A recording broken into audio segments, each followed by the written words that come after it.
কোন স্বেচ্ছাসেবী সংগঠন রক্তদান শিবির করছে সেটা দেখার প্রয়োজন বোধ করবেন না। আপনারা আপনাদের 90 দিন বা 120 দিন পার হলেই আমাদের নাম শুধু বোম মারাতে দেখবে না, আমাদের ভাঙড়ের নাম শুধু জগছোড়া নেতার সাথে জড়াবে না, আমাদের নামের সাথে ইনফোসিস যুক্ত করতে হবে, অর্থাৎ ভাঙড় ইনফোসিস করতে হবে। এটা দিলাম আমাদের বুকের উপরে বসালাম ইনফোসিস।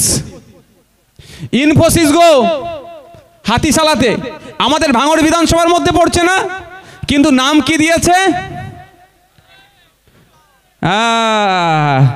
আগামী দিন কিন্তু ইনফোসিসের নাম চেঞ্জের লড়াই আমাদেরকে নামতে হবে। নামবেন?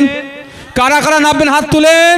ওটা ভাঙড় ইনফোসিস করতে হবে, আর নালে ভাঙড় থেকে তুলে তুলে নিয়ে চলে যাও। আমরা অল্প টাকাতে জমি ছেড়ে দিয়েছিলাম, আমাদের বুকে হবে, আমাদের সুনাম হবে বলে। আমাদের অনেক জায়গা নিয়ে আপনি লেদার কমপ্লেক্স বানালেন, বানতলা লেদার কমপ্লেক্স বানিয়ে নাম দিয়ে দিলেন।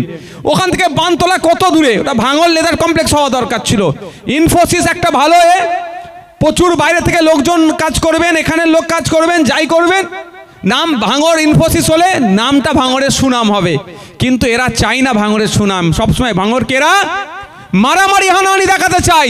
তাই ভাঙড়ের প্রথম আমি অফিসিয়ালি চিঠি দেব, আমি দরকার লাগলে অফিসিয়ালি ভিজিট করব, ওখানে কর্তাদের সাথে কথা বলবো।